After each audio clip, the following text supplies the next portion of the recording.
UPI 뉴스 시청자 여러분, 안녕하십니까?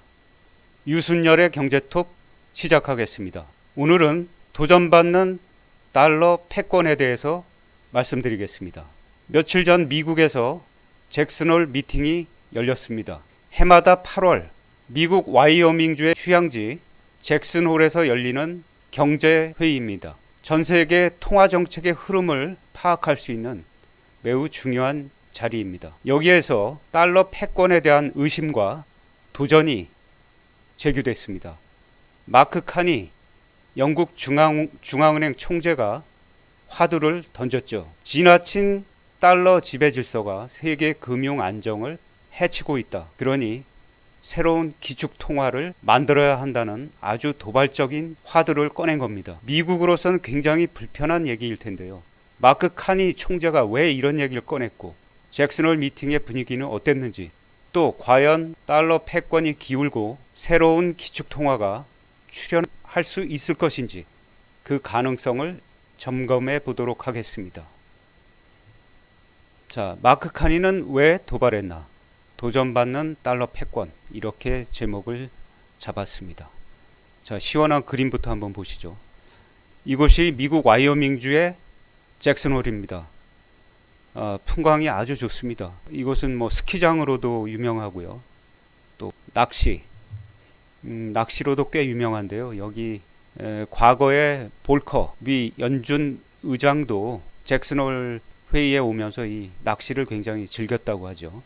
잭슨홀 미팅은 이제 현지 시간 8월 22일부터 24일까지 열렸는데요. 자, 여기에는 주요국 중앙은행 총재, 경제학자, 금융 전문가들이 대거 참여합니다. 그만큼 중요한 회의라는 얘기겠죠. 여기서 중요한 어떤 어젠더와 그런 예견들이 많이 나왔습니다. 예를 들면 2005년에 라구람 라잔 인도 중앙은행 총재는 글로벌 금융위기 가능성을 언급했고요. 2010년에는 벤 버냉키 미 연준 의장이 2차 양적 완화 가능성을 언급했습니다. 자, 이번 회의에서도 주목할 만한 화두가 던져진 거죠. 미 달러의 지배적 지위가 글로벌 경제 안정성을 해치고 있다. 마크 카니 총재가 포문을 열었습니다. 국제통화기금이 달러를 대체할 화폐를 마련해야 한다. 이렇게 얘기를 했습니다. 한마디로 기축통화를 바꿔야 한다. 이런 얘기를 한 겁니다. 자, 지금 미국 달러가 세계 기축통화입니다. 저기 사진에 100달러짜리 지폐인데 이게 환율로 따지면 한국 돈으로 뭐 10만원 남짓이죠.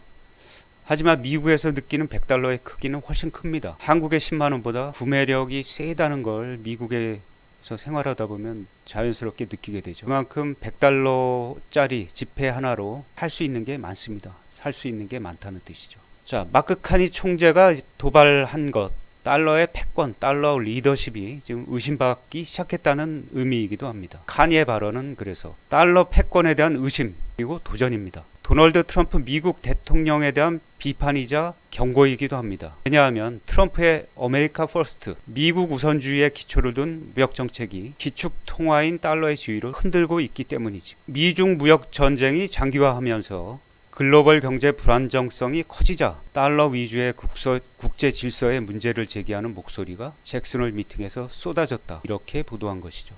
이제 글로벌 금융 리더들은 2차 세계대전 이후 기축통화로 군림해온 달러 기반 체제의 효용에 근본적인 의문을 제기하고 있습니다.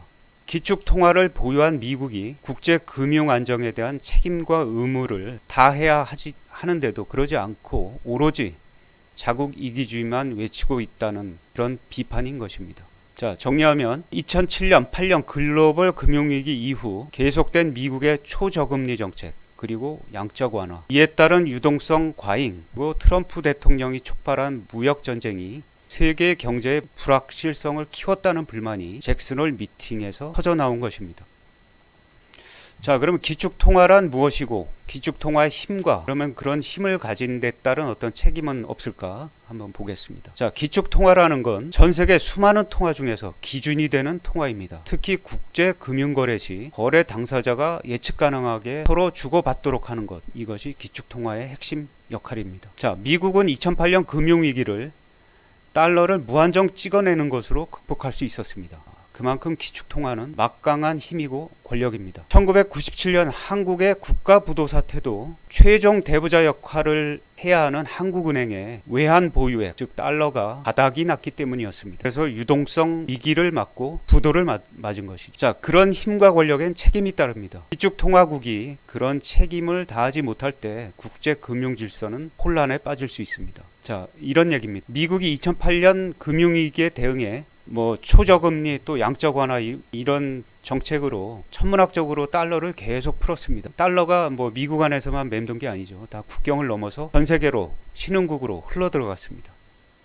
자, 미국이 이 돈을 갑자기 회수해버리면 어떻게 되겠습니까? 신흥국이 굉장히 흔들리겠죠. 이제 최악의 경우는 금융위기를 맞을 수도 있는 겁니다. 자, 그래서 결국 지금 달러 패권이 의심받는 이유는 달러라는 기축통화를 보유한 나라 미국이 그 힘을 가진 만큼의 책임을 다하지 않는 데 따른 그런 자연스러운 결과일 수 있는 겁니다. 모리스 옵스펠드라는 IMF 수석 이코노미스트를 지낸 학자가 이런 얘기도 했습니다. 다른 나라가 미국 행위를 예측할 수 있을 때에는 글로벌 통화 시스템에 대한 통제를 미국에 양도할 의지가 있었으나 이러한 접근이 점점 세밀히 검토되고 있다. 그 기축통화를 보유한 책임을 다하지 않음에 따라서 여타 국가들이 그 리더십을 의심하기 시작했고 불안해하고 있다. 이런 얘기가 되겠습니다. 그러면 달러를 대체할 새로운 기축통화가 가능할 것인가? 의구심이 이번 회의에서 갑자기 나온 것은 아닙니다. 2008년 글로벌 금융위기 이후에 달러를 기축통화로 하는 국제통화 시스템은 바꿔야 한다. 이런 주장이 꾸준히 제기되어 왔습니다. 글로벌 금융위기를 촉발한 나라가 다름 아닌 기축통화국 미국이었기 때문이죠. 그러나 달러 파워를 고려할 때 당장 달러를 대체할 기축통화가 등장하기는 현실적으로 어렵습니다. 중요한 것은 논의의 물꼬가 트였다는 것 정도일 텐데요. 비트코인과 같은 디지털 가상화폐, 가상화폐가 됐든 뭐가 됐든 달러를 대체할 기축통화 논의는 앞으로 계속 이어질 것입니다. 마크 카니 총재가 잭슨홀 미팅에서 했던 얘기인데 대체 통화 필요성을 얘기하면서 이런 얘기를 한 건데요. 중요한 단어만 보겠습니다. 마크 카니 총재는 synthetic hegemonic currency를 얘기했습니다. 신서틱이라는 것은 종합적인 이런 뜻이고 헤지마닉은 헤게모니 이거죠. 그러니까 패권을 얘기합니다. 지도력, 패권. 한마디로 얘기하면 패권 통화, 기축 통화 이런 얘기인데요. 그 새로운 패권 통화, 기축 통화로 네트워크 오브 센트럴 뱅크 디지털 커런시를 얘기했습니다. 이게 이제 그런 암호화폐, 달러를 대체할 어떤 새로운 통화 시스템으로 암호화폐 그런 새로운 기술을 얘기한 것이 아닌가 이렇게 해석이 됩니다.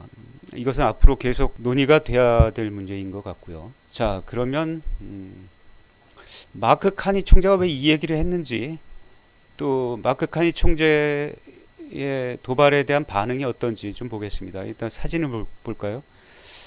이 사람이 마크 카니 영국 중앙은행, 영란은행이라고 하죠. 잉글랜드 은행인데 영란은행 총재입니다.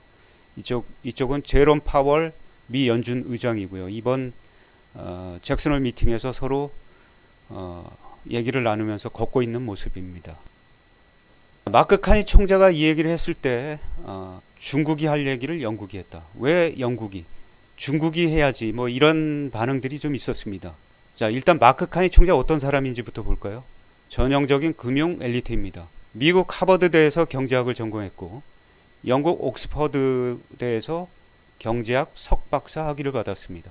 골드만삭스에서 13년 근무했고 캐나다 재무부를 거쳐 2008년 43세에 캐나다 중앙은행 총재에 올랐고 2013년 임기를 마치자마자 영국 중앙은행 영란은행 총재로 스카우트됐습니다. 영란은행 총재를 외국인이 맡은 것은 사상 초유의 일입니다. 자, 이렇게 화려한 이력을 갖고 있는 마크 카니 총재인데요. 이번 회의에서 마크 카니 총재가 미국 달러에 도전하는 아주 도발적 발언을 했을 때 미국 당국자들은 어땠을까요? 이걸 위협으로 느꼈을까요? 전혀 그렇지 않을 거라는 게 대체적인 분석인데요. 아마도 콧방귀를 꼈을 것이다. 왜냐하면 지금 영국의 사정이 어떻습니까? 또 브렉시트 문제로 지금 골치를 썼고 이게 마무리되지도 않았는데 말이죠. 브렉시트에 신경 쓰기도 정신이 없는 지금 또 EU마저도 탈퇴에 고립을 자초하는 나라의 중앙은행 총재가 새로운 금융 질서를 주창했다. 자, 주제 파악을 못한다. 뭐 이런 비아냥도 나오는 그런 배경입니다. 이 대목에서 금융 역사에 정통한 차현진 한국은행 인재개발원 교수, 이분은 뭐 책도 아주 여러 권 쓰시고 그런 분인데 페이스북에 바로 이렇게 올렸습니다. 지금도 유로은행에 가입하지 않고 EU에서도 탈퇴하겠다는 사람들이, 그러니까 영국 사람 얘기고 마크 카니 총재 얘기인데요. 전 대륙 중앙은행 클럽에는 가입하겠다고 헐, 이렇게 아주 짧게 촌평했습니다. 아울러 마크 카니의 발언은 사실 중국이 했어야 한다는 지적이 나옵니다. 세컨맨 넘버 2 중국이라는 얘기입니다. 하지만 중국은 그런 역할을 하지 못하고 있죠. 고작 한다는 것이 관영 매체를 통해서 미국이 세계 금융 질서를 교란하고 있다, 근본 위주의 복귀를 준비해야 한다, 이런 시대착오적 주장을 하고 있을 뿐입니다. 차현진 교수는 중국은 실크로드 시대부터 비단, 도자기, 향신료 등 제조업 중심으로 발전해 지금 드론까지 만들지만 금융은 잘 모르는 것 같다, 이렇게 얘기했습니다.